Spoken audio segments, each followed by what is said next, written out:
नमस्कार। महाराजा गंगा सिंह विश्वविद्यालय बीकानेर के द्वारा निर्धारित पाठ्यक्रमानुसार बीए प्रथम वर्ष राजनीति विज्ञान के द्वितीय प्रश्न पत्र प्रतिनिधि भारतीय राजनीतिक विचारक के प्रथम अध्याय मनु के राजपद संबंधी विचार का अध्ययन हम प्रस्तुत वीडियो में करेंगे। इसमें हम देखेंगे कि मनु ने राज्य की उत्पत्ति का कौन सा सिद्धांत प्रतिपादित किया है। मनु ने मनुस्मृति के 7वें अध्याय में राजधर्म का प्रतिपादन करते हुए राज्य की उत्पत्ति का वर्णन किया है। उस समय न कोई राज्य था न कोई राजा। राज्य और राजा के अभाव में दंड व्यवस्था का कोई प्रश्न ही पैदा नहीं होता था। चतुर्दिक अराजकता के अखंड साम्राज्य की स्थिति में ईश्वर ने सृष्टि की रक्षा के लिए राज्यपति की व्यवस्था की। राज्य की उत्पत्ति के स्थान पर मनु ने राजा की उत्पत्ति का उल्लेख किया है, अर्थात मनु ने राज्य की उत्पत्ति का सिद्धांत प्रस्तुत न करके राजा की उत्पत्ति का सिद्धांत प्रस्तुत किया है। ईश्वर ने मानवीयता के लिए असह्य कष्ट को दूर करने के लिए अपने प्रतिनिधि राजा को दुनिया में भेजा ताकि वह एक अच्छी व्यवस्था कायम कर सके और धर्म का राज्य स्थापित हो। इन सब कार्यों को संपन्न करने के लिए राजा में कुछ विशेष प्रकार के गुणों का होना आवश्यक है, क्योंकि राजा का प्रमुख कार्य प्रजा रक्षण और प्रजारंजन है, प्रजा के कष्टों का निवारण है। इसलिए उसमें विशेष प्रकार के गुणों का होना अति आवश्यक है। राजा को विद्वान, जितेंद्रिय, न्यायी, विनीत और लोकप्रिय होना चाहिए। राजा को काम वासना से उत्पन्न 10 क्रोध, जैसे मृग्य खेलना, चौपड़ जुआ खेलना, दिन में सोना, काम कथा, पर निंदा करना, स्त्रियों का अति संग करना, मादक द्रव्यों तथा पदार्थों का सेवन करना, गाना बजाना, नाचना, नाच कराना, सुनने और देखने के लिए अत्यधिक आसक्ति, बिना काम के इधर उधर घूमते रहना, ये 10 व्यसन राजा के लिए निषेध बताए।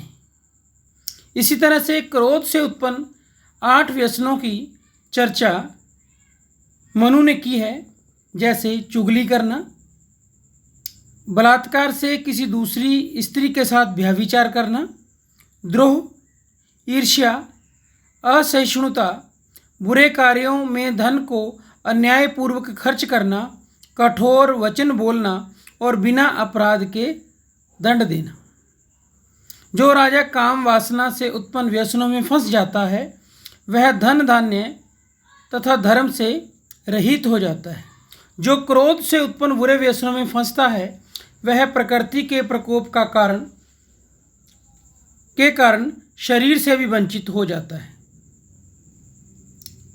मनु ने इन समस्त व्यसनों से सचेत करते हुए मनुस्मृति में लिखा है, व्यसन मतलब जो बुराइयां तथा मृत्यु दोनों कष्टकारक है, किंतु मृत्यु की अपेक्षा व्यसन अधिक कष्टकारक है, क्योंकि मरा हुआ व्यसनी पुरुष नरक में जाता है और मरने पर व्यसन रहित पुरुष स्वर्ग को जाता है।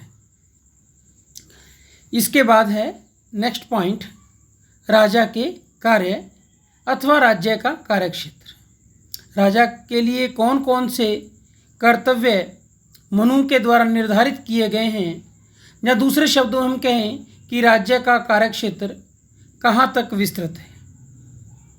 कौटिल्य ने अर्थशास्त्र और शुक्र ने शुक्र नीतिसार में राज्य के कार्यक्षेत्र, गतिविधियों, दायित्वों का विवेचन जितने विस्तार के साथ किया है, यद्यपि मनुस्मृति राज्य के कार्यों की वैसी विस्तृत विवेचना प्रस्तुत नहीं करती है,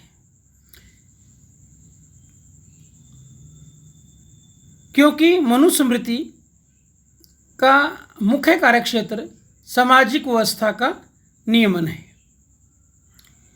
मनु ने राजा के कार्य निम्न प्रकार से बताए हैं, जैसे प्रजा रक्षण। मनुस्मृति के अनुसार प्रजा रक्षण राजा का सबसे अधिक प्रमुख कर्तव्य है। जब चतुर्दिक अराजकता की स्थिति थी और जब मात्स्य न्याय ने जन्म लिया था, तब इस स्थिति के प्रतिकार हेतु ब्रह्मा ने राज्य की रचना की। मात्स्य न्याय का मतलब कि बड़ी मछली छोटी मछली को खा जाती है, जिसकी लाठी उसकी भैंस।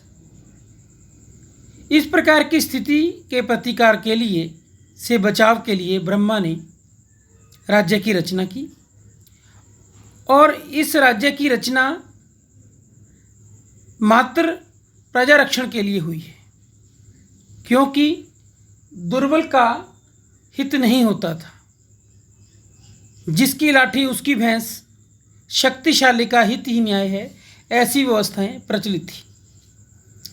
मनु के अनुसार राजा के द्वारा अपराध प्रवृत्ति वाले लोगों से प्रजा की रक्षा की जानी चाहिए। राजा द्वारा यह कार्य दंड शक्ति के प्रयोग के आधार पर ही किया जा सकता है। शक्तिशाली व्यक्ति निर्बलों के प्रति उचित व्यवहार करे, इसके लिए राजा को आवश्यकता अनुसार दंड शक्ति के प्रयोग के लिए तत्पर रहना चाहिए। नेक्स्ट है प्रजापालन या लोक कल्याण। मनु ने शासक को परामर्श दिया है कि वह प्रजा के लिए चारों पुरुषार्थों धर्म, अर्थ, काम और मोक्ष की सिद्धि में सहायक हो। मनु ने शासक को सलाह दी है कि वह समय समय पर प्रजा के सुख दुख की जानकारी प्राप्त करता रहे और इस बात की व्यवस्था करे कि विभिन्न प्रकार की आवश्यकता की वस्तुएं प्रजाजन को निरंतर प्राप्त होती रहे। मनु ने शासक को चेतावनी दी है कि यदि राज्य में वेद पाठी ब्राह्मण भूख से दुख पाता है तो राज्य शीघ्र ही नष्ट हो जाता है। मनु ने राजा से धर्मपूर्वक प्रजा का निरंतर पालन करने की अपेक्षा की है और उसका मत है कि प्रजा के सर्वतोमुखी कल्याण को सुनिश्चित करने के लिए राजा के द्वारा सभी आवश्यक कदम उठाए जाने चाहिए। नेक्स्ट है प्रशासनिक व्यवस्था का निर्वाह। राजा प्रजा के प्रति अपने दायित्वों को पूरा कर सके, इसके लिए सक्षम प्रशासनिक व्यवस्था का होना बहुत आवश्यक है। विभिन्न प्रकार के प्रशासनिक दायित्वों के निर्वहन के लिए योग्य व्यक्तियों को अधिकारी और कर्मचारी नियुक्त किया जाना चाहिए। जो अधिकारी प्रजा से अनुचित रूप से धन लें या भ्रष्ट आचरण करें, उसे राज्य से बाहर निकाल दिया जाना चाहिए। नेक्स्ट है अर्थव्यवस्था का संचालन और नियंत्रण। राजा के द्वारा कृषि उत्पादन और व्यापार के संचालन की उचित व्यवस्था की जानी चाहिए। प्रजा को उनकी संपत्ति एवं समृद्धि की रक्षा के प्रति आश्वस्त किया जाना चाहिए। राज्य व्यापारियों के हितों की रक्षा के लिए सभी संभव कदम उठाए, लेकिन साथ ही वह व्यापारियों द्वारा प्रजा के प्रति किए जा सकने वाले आर्थिक अपराधों से प्रजा की रक्षा करे। नेक्स्ट है सामाजिक व्यवस्था का नियमन और निर्वाह। मनुस्मृति में समस्त समाज को नियमित किए जाने की दृष्टि से उसे 4 वर्णों में विभाजित किया है: ब्राह्मण, क्षत्रिय, वैश्य और शूद्र। राज्य से यह अपेक्षा की गई है कि वह समाज में प्रत्येक वर्ण के सदस्य द्वारा उसके निर्धारित कर्तव्यों के पालन को सुनिश्चित करे। इस प्रकार मनु ने प्रत्येक व्यक्ति के जीवन में 4 आश्रमों की व्यवस्था की है, जैसे ब्रह्मचार्य आश्रम, गृहस्थ आश्रम, वानप्रस्थ आश्रम और संन्यास आश्रम। सभी व्यक्ति आश्रम व्यवस्था का निर्वाह करते हुए जीवन व्यतीत करे। यह कर्तव्य राज्य का है कि वह इस प्रकार की व्यवस्था को सुनिश्चित करे कि जिसमें प्रत्येक वर्ण का व्यक्ति अपने वर्ण के दायित्वों का निर्वहन करे और प्रत्येक आश्रम के अकॉर्डिंग वह अपने कार्यों का संपादन करे। नेक्स्ट है न्याय व्यवस्था। राज्य की उत्पत्ति के प्रसंग में मनु ने कहा है कि राज्य विहीन अवस्था में मात्स्य न्याय की जो स्थिति थी उसके स्थान पर नीति एवं धर्म पर आधारित न्याय को प्रतिष्ठित करना ही राज्य का परम कर्तव्य है। न्याय को प्रतिष्ठित करना राज्य का परम कर्तव्य है। मनु ने यह भी निर्देश दिया है कि राज्य के द्वारा रिश्वतखोरों, जुआरियों, धोखेबाजों तथा दुष्टों को दंडित किया जाना चाहिए और गलत ढंग से चिकित्सा करने वालों पर भी भारी जुर्माने आरोपित किए जाने चाहिए। राज्य के द्वारा नागरिकों के विवादों का निर्णय इस प्रकार किया जाना चाहिए कि सभी व्यक्तियों में सुरक्षा की भावना और न्याय के प्रति विश्वास उत्पन्न हो। अंतिम बिंदु है परराष्ट्र संबंधों का संचालन। परराष्ट्र संबंधों का मतलब इंटरनेशनल रिलेशन, अंतर्राष्ट्रीय संबंध। राजा के द्वारा बाहरी आक्रमण से रक्षा करना उसका परम कर्तव्य है।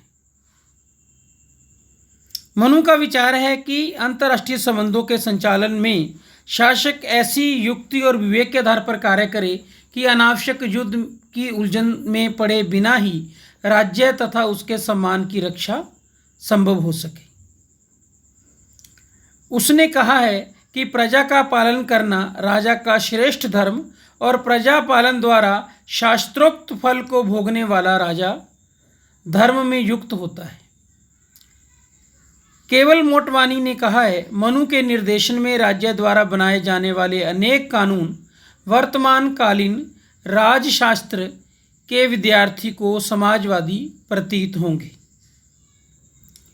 वास्तव में मनु द्वारा चित्रित राज्य एक लोक कल्याणकारी राज्य है जिसमें प्रत्येक व्यक्ति को बौद्धिक, नैतिक और आध्यात्मिक विकास की सर्वोच्च अवस्था प्राप्त कर लेने का अवसर मिलता है।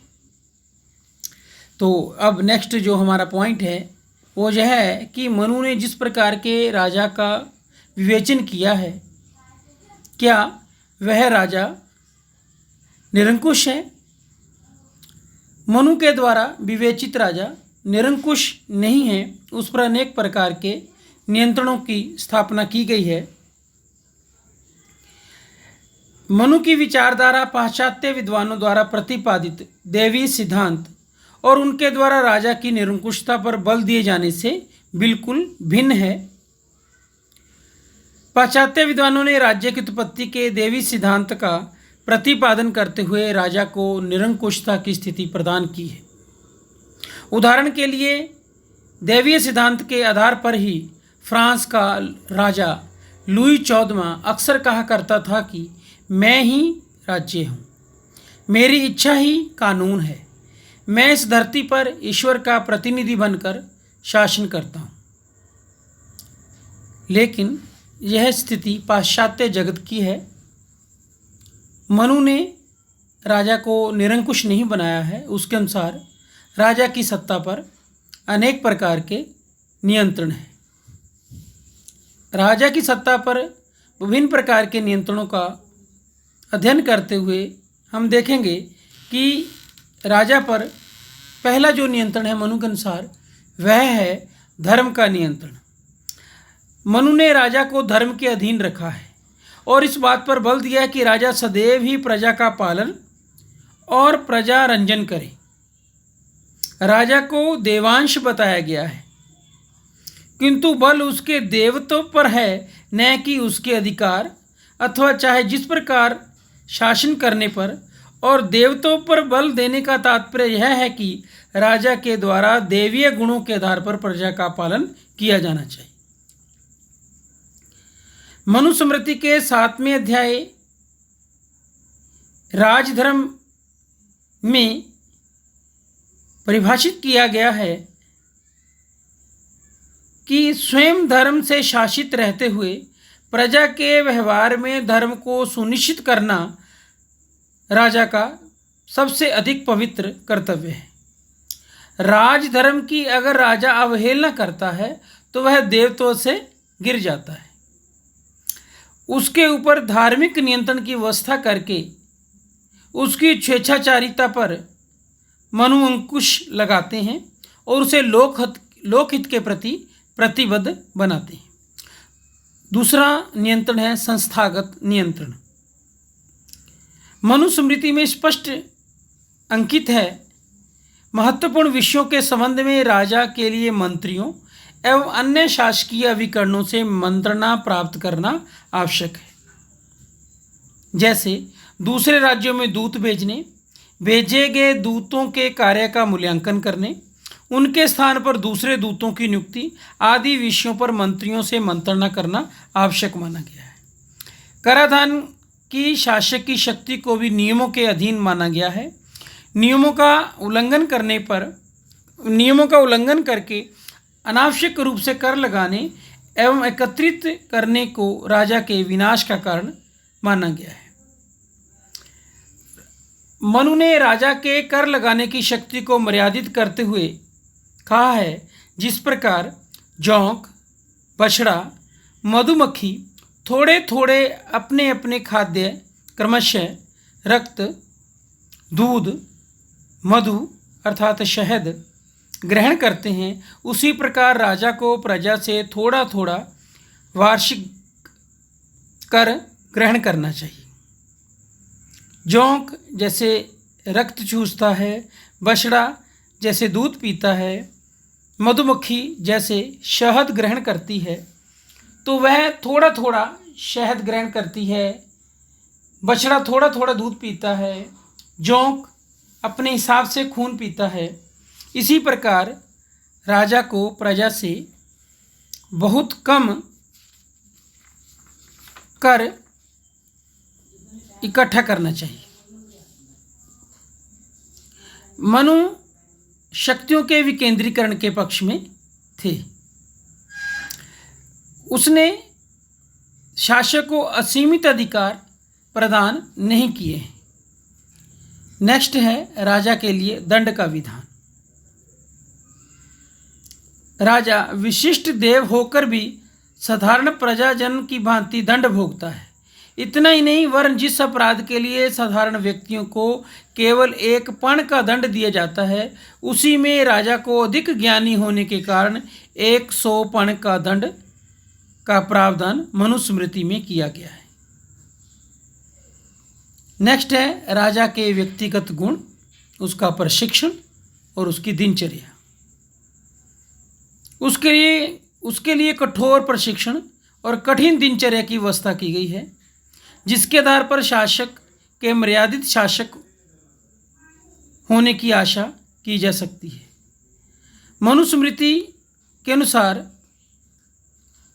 राजा को काम, वासना, क्रोध के सभी रूपों से तथा सभी व्यसनों से पूर्णतः मुक्त रहना चाहिए।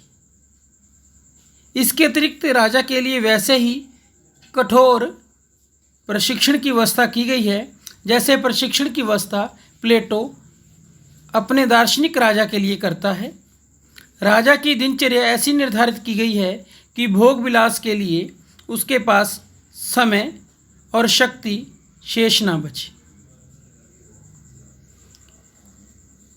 मनु ने निरंकुश राजतंत्र के युग में राजपद पर नियंत्रणों की व्यवस्था कर अपने स्पष्ट विचार का परिचय प्रस्तुत किया है।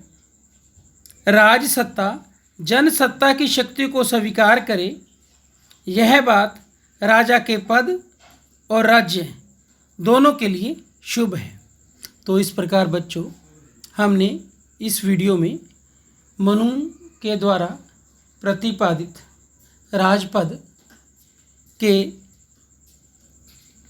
विचारों का अध्ययन किया। धन्यवाद।